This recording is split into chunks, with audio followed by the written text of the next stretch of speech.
आज के बाद मैं जो कुछ बोलूंगा झूठ के सिवा और कुछ नहीं बोलूंगा। ये सच्चाई है। अगर आप लोग इस बात पे विश्वास करते हो तो मुझे जरूर बताना कि क्या अरविंद केजरीवाल यही बोलता है कि नहीं बोलता है कि आज के बाद मैं जो कुछ बोलूंगा और झूठ के सिवा कुछ नहीं बोलूंगा। परपड़गंज विधानसभा में लोग पूछ रहे हैं अवध ओझा कौन है, यह कौन है अवध ओझा, यह कौन है अवध ओझा, तू कौन है, तेरा नाम क्या।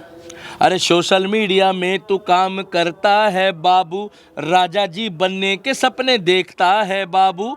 रवि नेगी जीतेगा, रवि नेगी कमल खिलाएगा, परपड़गंज की जनता को विकास दिलाएगा। भैया परपड़गंज की एक पुकार, अब की बार भाजपा सरकार। हम बता रहे हैं आपको, क्योंकि ये व्यक्ति जो है ये मनीष सिसोदिया को रिप्लेस कर आया है, उप मुख्यमंत्री को रिप्लेस करा है। जो पिछली बार जीता था उसको जाने की क्या जरूरत थी भाई साहब। अरे तुमने इतना काम करा था, 1200-1500 वोटों से जीते हैं।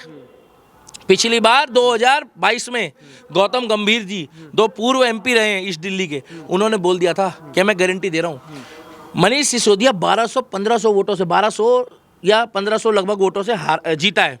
मगर रवि नेगी के चांस थे, लास्ट राउंड में आया मनीष सिसोदिया।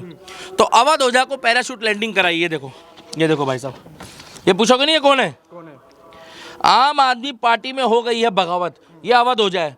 जो बंदा परपड़गंज में पिछले 10 सालों से काम कर रहा था ना, आम आदमी पार्टी का अंदर खाते में जो काम कर रहा था, पार्टी की सेवा, उसको ये पता था कि जब भी मनीष सिसोदिया जाएगा तो उसकी जगह टिकट मुझे मिल जाएगी। शायद हो सकता है वो भाई मेरी वीडियो भी देख रहे हो अभी। भाई साहब मैं आपकी तरफ से बोल रहा हूँ, मैं गलत नहीं बोल रहा, इंसानियत है मेरे अंदर। अब अचानक से क्या हुआ कि मनीष सिसोदिया जब इतना बढ़िया काम करके गए हैं, शिक्षा मंत्री, उप मुख्यमंत्री, तो उनकी रिजर्व सीट है, उनके पिछले वोटर हैं, वही वोटर उनको दोबारा बढ़ के वोट देंगे। और पिछली बार जिन्होंने बीजेपी और कांग्रेस को दिया है वो भी इनको देंगे, क्योंकि इन्होंने तो विकास किया है। मगर ये हार के डर से इन्होंने इसको बिठा दिया, हार के डर से इन्होंने इनको टिकट दे दी। और मैं गारंटी दे रहा हूँ ये राजा जी बनेगा। पूछो कैसे? क्योंकि इन्होंने ही बोला है कि राजा जी बनने के लिए हारना पड़ता है, और हारे बिना ये राजा जी नहीं बन सकते। और केजरीवाल है, ये कौन है? अन्ना हजारे। और ये कौन है? ये कौन है? ये कौन है? चेला। और ये कौन है? ये कौन है? ये कौन है? ये कौन है? ये कौन है? ये गुरु है, ये चेला है। ये चेला है, ये गुरु है। ये गुरु है, ये चेला है। ये चेला है, ये गुरु है। ये गुरु है, ये चेला है। एक मिनट रुको, एक मिनट, बुरा मत मानना भाई, बुरा मत मानना। ये गुरु है, ये चेला है। मगर मुख्यमंत्री कौन बना है भाई 2 बार? जिसने पहला है चेला मुख्यमंत्री बन गया। तो फिर गुरु कौन हो गया आगे? चेला गुरु बन गया। मगर हमारे देश में आज भी गुरु जी होते हैं, चाहे कितना भी बड़ा अधिकारी बन जाए। ये हारेंगे, ये तय है। और दूसरी बात यह है कि परपड़गंज से रवि नेगी इसलिए जीतेगा कि पिछले 15 से 20 सालों से वो बीजेपी की राम भक्त सनातनी रवि नेगी भाई, अब की बारी आप जीत रहे हो। बस पार्टी को आपके ऊपर विश्वास दिखाना है, क्योंकि पिछली बार की भरपाई आप करोगे। और मैं रवि नेगी जी के साथ हूँ। ये कह रहे बच्चों का भविष्य बना दूंगा अगर मुझे मौका मिला। एक बात बता दो, सोशल मीडिया में अगर इन्होंने बच्चों का भविष्य बनाया होता तो वो मुंबई वाला भी तो बेचारा जो बना रहा था, जो कह रहा था मैं मुंबई का बादशाह हूँ। अरे वो कहाँ नाम है, कौन सा खान था वो? एजाज खान। एजाज खान के सोशल मीडिया में फॉलोवर ज़्यादा है, इनके ज़्यादा है। एजाज खान के ज़्यादा थे, मगर उसको तो घर के वोट भी नहीं पड़े, जमानत भी जब्त हो गई। क्या? हाँ, इनकी जमानत जब्त नहीं होगी। देखो मैं एक बात बता दूं, मैं गलत नहीं बोलता, इनकी जमानत जब्त नहीं है। मगर ये कम से कम 20 से 25 हज़ार वोटों से हार रहा है। पूछो क्यों? आप जाकर पूछो परपड़गंज में कि ये कौन है। ये मत दिखाना, ये मत दिखाना, आप कल जाके पूछ लेना कि ये कौन है। पता क्या कहेंगे? पता ही नहीं कौन है। मगर विधानसभा का नाम भी जरूर लेना, क्योंकि केजरीवाल कहेगा कि तुम दूसरी विधानसभा में चले गए। अरे मूर्खो, रवि नेगी को ना लगभग पढ़ा लिखा आदमी जानता है कि एक व्यक्ति एक क्षेत्र में दिल्ली में काम कर रहा है।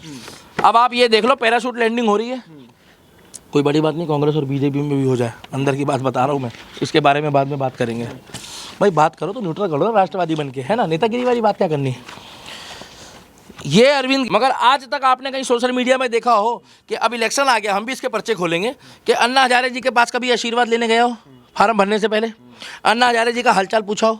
अन्ना हजारे जी को इसने कभी दवाई का पत्ता दिया हो? सुना? मंदिर में जाते हैं आशीर्वाद लेने, वहीं जाते हैं। हनुमान जी तो मेरे सबका भला करते हैं। हनुमान जी ऐसे नहीं है, क्योंकि जिसने भी राम का नाम लिया उसका भला होगा। मगर मुझे एक बात बता दो, ये क्या बोल रहा है मालूम है आपको? ये मेरे हिसाब से बोल रहा है, और नहीं यकीन आ रहा तो एक बार अन्ना हजारे जी का इंटरव्यू ले लो। अन्ना हजारे जी की अंतरात्मा भी गाली देती है, बद्दुआ देती है, और ये मन से भी देता है बद्दुआ। चौथी बात एक और मैं आपको बता दूं कि ये जो पैराशूट लैंडिंग है ये और पार्टियों में भी होगी, मगर नहीं होनी चाहिए। पूछो क्यों? जो जमीनी कार्यकर्ता बीजेपी, कांग्रेस, झाड़ू या किसी भी पार्टी का हो, चाहे वो कितना भी बुरा हो, ठीक है, ताहिर हुसैन की बात नहीं कर रहा, मैं भी वहाँ भी आऊँगा, अगर वो पैराशूट लैंडिंग करता है तो जमीनी कार्यकर्ता जो है ना भाई साहब वो बिखर जाता है। पांचवी बात, चल रहे हैं भाई साहब, टेंशन मत लो। पांचवी बात, ताहिर हुसैन कौन है? ताहिर हुसैन दिल्ली दंगों का आरोपी। आरोपी रहा है, जिसको कोर्ट बताएगा अब। अंकित शर्मा उसी के घर के बाहर था, जिसको मारा गया। उसके घर से गुलेल बम मिले, उसके घर से पत्थर मिले, उसके घर से पेट्रोल बम, उसके घर से कांच की शीशियाँ मिली। उसी ताहिर हुसैन को ओवैसी पार्टी ने मुस्तफाबाद से टिकट दे दी। और ताहिर हुसैन किसका दोस्त है? पूर्व दोस्त अरविंद केजरीवाल का, संजय सिंह का था ना दोस्त। मनीष सिसोदिया की गेल घूमता था वो, तो आज उसको टिकट दे दी। तो इसी से पता लग रहा है कि बीजेपी पार्टी कम से कम ऐसे लोगों को टिकट नहीं देती।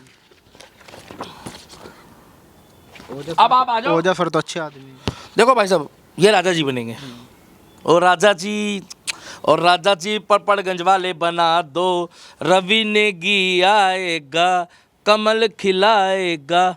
काम कर रहा है भाई साहब पिछले 3 सालों में, और पिछले 15 से 20 सालों में पार्टी की सेवा कर रहा है। लगभग जब से एक्टिव हुए 15 से 20 सालों से पार्टी की सेवा कर रहा है। आज उनके क्षेत्र में कोई कह नहीं सकता विधानसभा में कि रवि नेगी आता नहीं है। और देखो भाई, बुरा मत मानना, अगर आप भी कभी पर्सनली मिलो ना, अगर भगवान राम के भक्त हो तो बता देना कैसा आदमी है। और रहा सवाल मनीष सिसोदिया का, तो उस एरिया में ये भी पूछ लेना कि मनीष सिसोदिया ने कभी वहाँ पर झांका है कि नहीं झांका। अब जंगपुरे के मंदिरों में जाके बैठ रहा है, और अभी ऑन ड्यूटी विधायक कहाँ का है वो? फंस गया विधायक। अभी विधायक कौन है बड़बड़गंज का फिलहाल? मनीष सिसोदिया। 2 महीने में यहाँ का विकास काम नहीं कर रहा कोई, जो बचा है अभी, जो पेंडिंग वर्क है वो करना चाहिए ना। कौन करेगा वो? मनीष सिसोदिया, या जो अभी सिटिंग एमएलए है।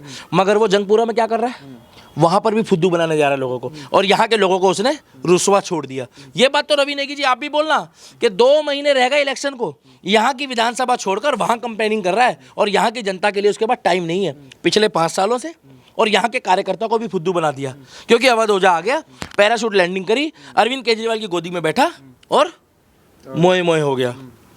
तो इसलिए मैं कह रहा हूँ, पड़गंज विधानसभा में जो लोग पूछ रहे हैं अवध ओझा कौन है, अवध ओझा कौन है, ये बंदे से ज़रूर पूछो। और आप लोग